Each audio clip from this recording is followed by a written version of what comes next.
I had to take a step back and fix some problems. And yeah, I know on the Rockstar tour, the Rockstar Uproar tour. Yeah, you it got said, to the point where the guys wanted 2 different buses. Yeah. Well, there was that. The sober bus and the party bus. There was that, but you also said that you felt like you were growing up in that tour, and that you guys were ready to get serious. Oh, well, I mean, you head out on the band's. It's our biggest opportunity ever. I'm going up on stage and saying, "What's up, we're Escape the Fate." We got a fill-in guitarist that I'm like, and I loved Kevin too, and I'm like, I don't know if you're going to be a fill-in. I don't know if you're going to be a permanent member. I don't have the answers for you. I don't have the answers for anybody. And then you got Max coming back out there. But within the first week or 2 of Uproar, couldn't go to Canada. And it's like, why can't you get into Canada, man?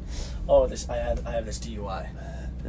It's like, you've been home for 6 months. Why didn't you take care of this DUI? And it's just like, it's one of those, come on, man. Like, you're not upset, you're just bummed. So we had to fly him back to take care of the DUI. And while he's in California, he says, I don't know if I'm going to come back to the band. Sends our tour manager a text message. Can I get my stuff in my suitcase? And I'm just like, oh no, God, what's happening, dude? And so we're on the phone with him. Me and Robert have an hour-long conversation with him about, come back, we'll figure stuff out. He was bummed that everybody was watching him like a hawk, really getting on his ass about it. It's like, well, of course we are. We care about you. We don't want you to go off and get fucked up somewhere and not be on the bus later tonight. And it's important for you guys. I mean, this is a career. This is a life. Not only caring about the band and him being there to do his job for us, but also caring about him and his health and not wanting to get a call. We've gotten calls from paramedics before. Like, hey, he says you're part of this band. We just woke him up at the airport. It's like, man, like Robert got sent to the hospital a few times because his anxiety was so bad he couldn't sleep because he thought he was going to get a call one day. Max is dead. That's scary. Yeah, so well, obviously we care about the kid, and we have this hour-long conversation with him. He says he's going to come. He's going to fly back out. I'm like, all right, like weight off my shoulders, and he never shows up. Never calls. Never sends an email. I mean, there's an interview on YouTube I did where they ask, so where was Max today? I'm like, you tell me, man. Wow. Like, I have no idea what's going on. I mean, wasn't even talking to management, and our manager's like, he always, even when he's not talking to the band, he's talking to me. I don't know what's going on with him. Interesting. Finally gets back to me, says, what's up, man? I was spending time with my mom and stuff. I'm going to come see you. I'm going to come back out to the show. So he comes to this off show we did with Bullet for My Valentine at the Grove down in Anaheim, California. Mm-hmm.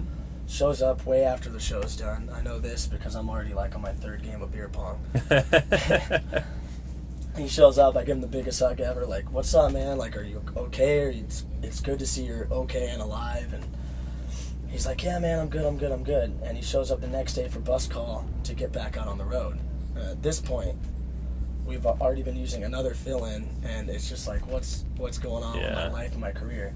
So he shows up, and Robert's like, get out of here, dude. Like, what are you doing here? No, get out of here. And it turned into this, well, fuck you. And he went off, and it ended up being like a mutual thing. And then we show up, and we play this House of Blues show for the Rockstar for a wrap-up party. I don't know if you heard about that. Sure, yeah. We play that show, and it's Kevin, and it's TJ, and then Max is in the crowd. Like, what's up, guys? And I'm like, what is happening? That's weird. What's happening right now? That's so weird. Why aren't you up here?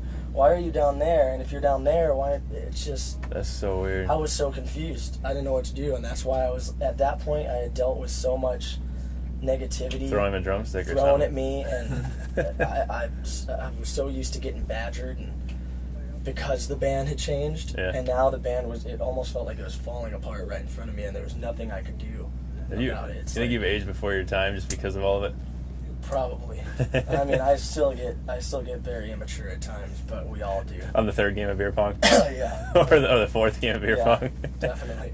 What do you guys it's hard to understand maybe what you're looking to accomplish now. What's the plan? I mean, at this point, the plan's still the same. It's just to take over the world and play our music for people that want to hear it. And, I mean, coming out on this tour and not having one single new thing to say to our fans other than Max is gone was the new thing. And here's TJ. We love TJ. Welcome TJ to the family. And Michael Money's an official member. Yeah. So that's the only new thing our fans have heard. I mean, it was was impossible for me to say anything else. There was Sure. nothing else going on. It's been falling apart. And just to see all these kids showing up every night still, the same venues we did on our last headline. We're just really anxious we had just to release signed, all the new stuff. we had just signed to a major label. We had just had all this new stuff, and we're still playing the same venues, and the kids are still there singing loud, and it's like, the band is bigger than any one of us. Right. And it's like, it's for the fans at this point. Sure. It's like, they're the only reason why we're still here. They're the only reason why I still try to push through it and still try to Even make after music. all the bullshit and all the band member changes, they're still all there. Like, And we have the best fans, and that's why we still do it. And it's like, and it's because I try to tell them that it is a family, and when you're at our show, I want them to feel welcome. Like, you're trying to escape everyday life when you come to a show. You're trying to have a good time. Exactly. You're not there to get hated on or tell people that you don't belong. You're there to belong. You know Right. what I mean? And that's what I want everybody to feel, and they still feel that way. So we definitely have something to say on this next album. And Yeah, that'll be interesting. every band goes through changes, man. So Oh, I know. But watch you it all got the you do time. you would admit though you do have an exceptional story. we have a very exceptional story. You have an exceptional story. I watch behind the music all the time, and I'm like, You guys are I built for feel that. You, buddy. You're built for that. Yeah, Like, you think we can get VH1 maybe to hook it up with maybe. Escape the Fate I mean, behind we the don't music? have we don't have that gnarly of a story. Like, oh yeah, this sold out arena, and he passed out on stage, and the ambulance came, and he was helicoptered out from the arena floor, and Well, I mean, thank God that no one's died in any of these I know, scenarios, I because know.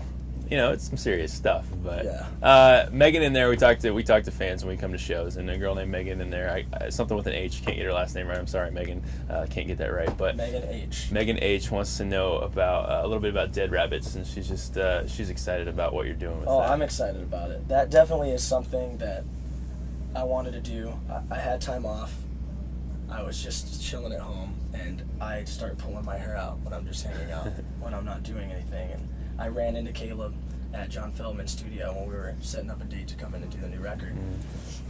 And he's like, "So what's going on, man? How have you been?" I'm like, "Oh, I've been good. I've been wanting to do some like heavier style of music, like my old stuff, for a Right. while on the side. It's obviously what I tried to do with The Word Alive." And he's like, "Well, you know, I built a studio in my house." He's like, "I just recorded the new Attack record." I was like, "Really?" He's like, "Yeah, come out. Let's do this."